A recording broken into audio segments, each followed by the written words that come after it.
Gospodin s vama. Čitanje Svetog Evanđelja po Mateju. Slava tebi, Gospodine. U ono vrijeme reče Isus svojim učenicima ovu prispodobu. Kraljevstvo će nebesko biti kao kad 10 djevica uzeše svoje svjetiljke i iziđoše u susret zaručniku. 5 ih bijaše ludih, a 5 mudrih. Lude uzeše svjetiljke, ale ne uzeše sa sobom ulja. Mudre pak zajedno sa svjetiljkama uzeše u posudama ulja. Budući da je zaručnik okasnio, sve one zadrijemaše i pozaspaše. O ponoći nasta vika, evo zaručnika, iziđite mu u susret. Tada ustadoše sve one djevice i urediše svoje svjetiljke. Lude tada rekoše mudrima, dajte nam od svoga ulja, gase nam se svjetiljke. Mudre im odgovore, nipošto ne bi doteklo nama i vama. Pođite radije k prodavačima i kupite. Dok one odoše kupiti, dođe zaručnik, koje bijahu pripravne, uđoše s njim na svadbu i zatvore se vrata. Poslije dođu i ostale djevice pa stanu dozivati, Gospodine, Gospodine, otvori nam. A on im odgovori, zaista kažem vam, ne poznam vas.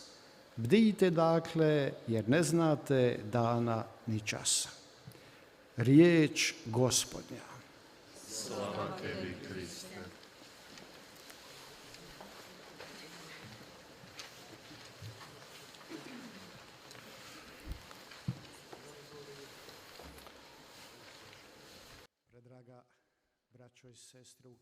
사랑하는 형제자매 여러분,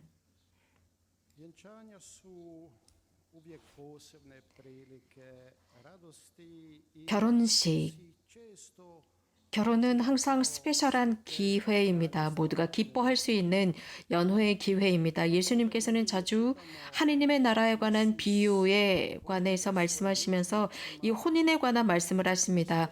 이번 주일 예수님께서는 제자들에게 10명의 처녀들이 혼인잔치에 들어가려고 준비하는 모습을 말씀해 주시면서 참 지혜가 무엇인지를 알려주십니다. 예수님이야말로 우리들의 영혼에 참 신랑이십니다. 그분께서 오고 계십니다.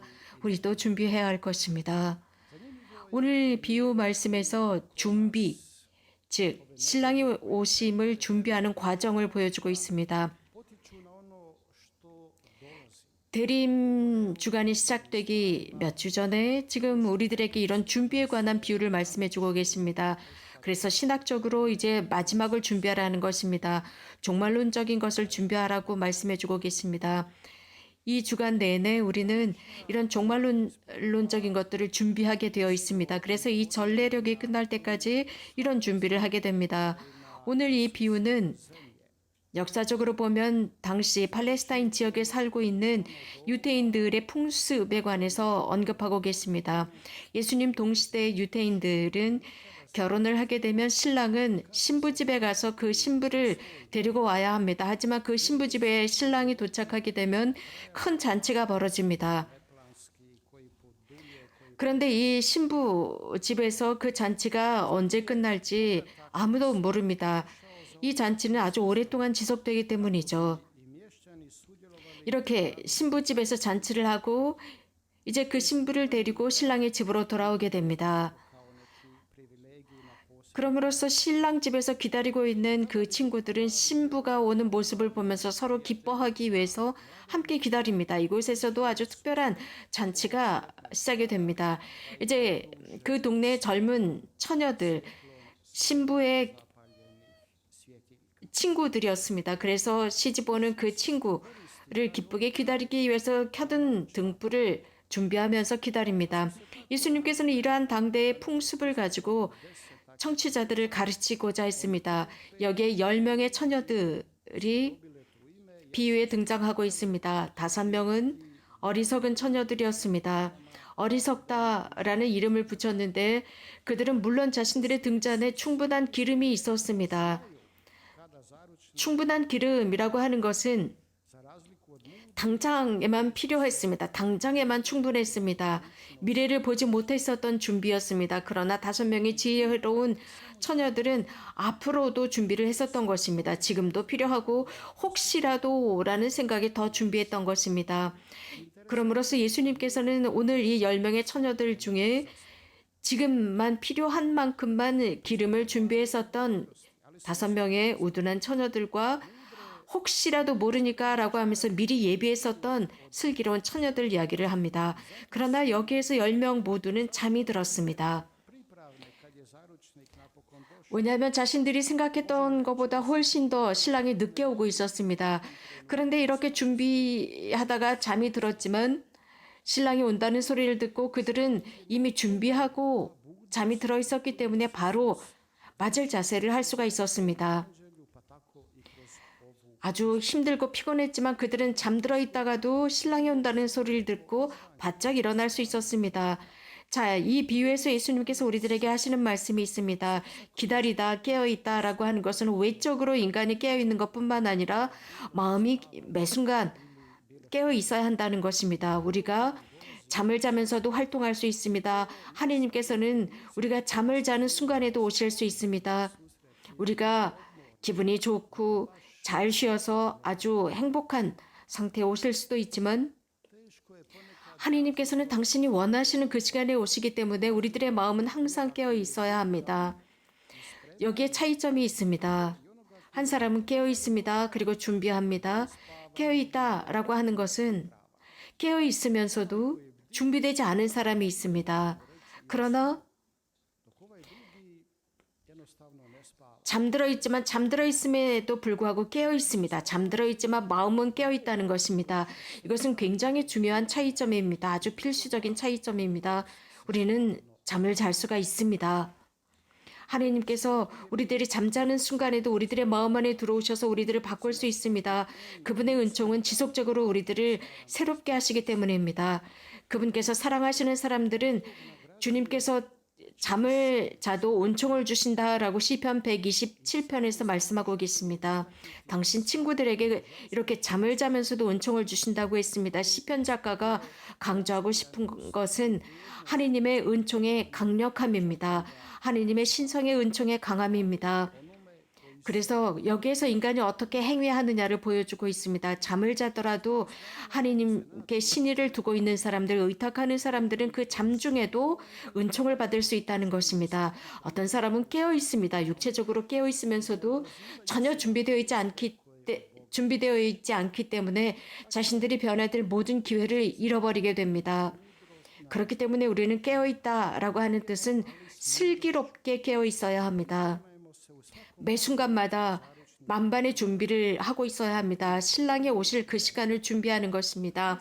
그래서 언제 어디서나 어떤 시간에서나 문을 열 수 있는 준비 자세입니다. 마지막 순간에 문을 여는 것이 아닙니다. 항상 준비되어 있어야 합니다. 그분이 우리들의 매 일상 속에서 언제 오실지 모르기 때문입니다. 그렇게 준비 자세를 하고 있을 때 주님께서는 우리들에게 즉 바오로 성인께서 테살로니인들에게 보낸 서한에서 언급하는 자세를 볼 수 있습니다. 물론 방해가 있습니다. 그 뜻은 우리가 살고 있는 이 시대에는 우리들 각자에게 삶에서 성공하라고 합니다. 인기를 가지라고 합니다. 빨리빨리 모든 것을 다 하라고 가르치고 있습니다. 이렇게 빠른 성공을 하라고 합니다. 빠르게 성공하는 사람이 제1인자가 됩니다. 그렇지 못하면 불명예를 얻는 것 같은 사회에 우리는 살고 있습니다. 똑똑하고 인텔리와 약삭빠르게 움직여야 한다고 가르치고 있습니다. 그래서 자신들이 목적으로 두고 있는 것을 가진 수단과 방법을 다해서 쟁취하라고 가르칩니다. 그러나 복음은 우리들에게 다른 것을 가르치고 있습니다.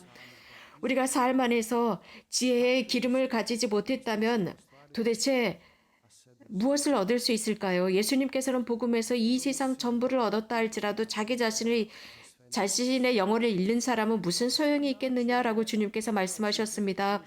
그렇기 때문에 여기에 몇 가지 질문이 등장합니다. 나는 무엇에 매료되어 있을까? 이 세상에 무엇에 묶여 있을까? 인기나 혹은 명예, 성공, 그 외 다른 것들에 혹시 묶인 것은 아닐까 생각해 보아야 합니다. 예수님께서는 그 이상의 것을 깊이 있게 바라보라고 가르치고 계십니다. 이런 모든 것들이 우리들에게 참 행복을 줄까요? 평화를 줄까요? 우리들의 삶에 어떤 의미를 가져다 줄까요?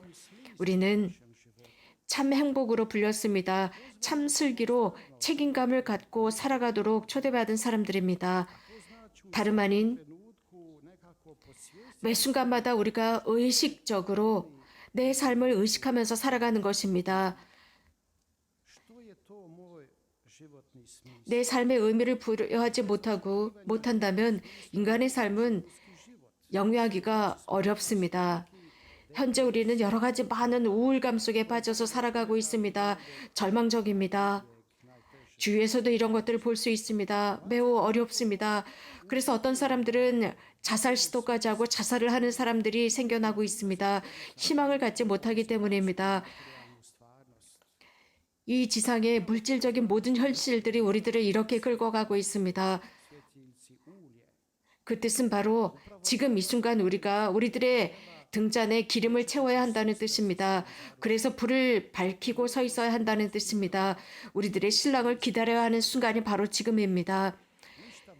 충만한 기름이 가득한 등잔, 그것은 내 삶에 주님께서 주시는 그 가치로 가득 채우는 것입니다. 경제적이고 물질적인 부로 채우는 것이 아닙니다. 인간의 삶은 진보정입니다. 우리들의 인생의 마지막은 신랑을 위한 준비를 해야 하는 것입니다. 그래서 우리들은 신앙의 관점에서 이 인생을 바라보아야 합니다. 그래야만 참 의미를 가질 수 있고 우리들의 삶의 여정에 참 등불을 켜들을 수 있습니다. 우리들의 생명의 빛을 위한 기름을 충분히 지니고 있어야 합니다. 그러기 위해서는 늘 깨어서 주님 앞에서 기도하고 지혜로운 기름을 얻을 수 있도록 해야 합니다. 우리는 성령의 선물을 받았습니다. 그것은 사용하도록 받아들인 것이고 그것은 우리들을 위한 기름으로서 우리들의 지혜를 밝히고 우리들의 삶을 밝힘으로써 가장 필요한 순간에 신랑께서 오실 때 기름을 첨부해서 불을 밝게 비추는 것입니다. 언제 그분께서 오실지 어떤 시간에 그분께서 오실지 아무도 모를 일입니다. 단지 우리가 아는 것은 천국은 재빨리 오는 것이 아닙니다. 인스턴트가 아닙니다. 우리는 끝까지 싸워야 합니다. 투쟁을 해야 합니다. 신앙의 천국입니다. 그것은 착함으로만 충분하지 않습니다. 우리 인간이 가지고 있는 모든 지식을 다해서 투쟁하지 않으면 안 됩니다. 그래서 하느님께서 주신 그 선함을 통해서 지금 이 현재의 악을 쳐부수어야 합니다. 우리들이 주님을 향해 가지고 있는 그 신앙을 굳건하게 해야 합니다. 그분이야말로 모든 악을 대항해서 승리하시는 분이십니다. 이렇게 살 때야만 사람들은 이 지상의 삶의 가치를 밝힐 수 있고 신앙의 등, 사랑과 희망의 등을 들 수 있습니다. 교형자매 여러분, 오늘 비유를 통해서 우리가 배울 수 있는 것이 무엇일까요? 우선 기름이 필요하다는 것입니다. 지혜의 기름입니다. 왕국에 들어갈 수 있는 기름이 필요합니다. 주님께서 우리를 기다리고 계십니다. 지금 이 순간 주님께서 우리들을 기다리실 수 있습니다. 여기에서 우리가 인식해야 하는 것은 우리들의 나약함이고 성령께 청해서 우리들을 신앙과 희망과 사랑 속에서 쇄신시켜 주십사 청하는 것입니다. 다음과 같은 기도로 강론을 마치고자 합니다. 주님이신 하느님, 당신께서는 인내롭게 저희들이 회개하기를 기다리고 계시옵니다. 당신께서 성령의 힘을 통해 우리들에게 주시는 모든 것을 받아들이기를 기다리시는 주님, 저희들이 인생의 등잔 기도의 기름으로 그 등잔을 밝히고 서 있게 하시며 삶의 그 어떤 것보다도 가장 중요한 것으로 들고 서 있게 하소서. 이런 빛을 들고 서 있을 때 착함을 행하고 당신의 그 선함을 다른 사람들과 나누게 하소서. 복되신 동정 마리아의 전구를 통해 저희들의 기도를 봉헌하나이다. 아멘. 예수 그리스도를 찬미합시다.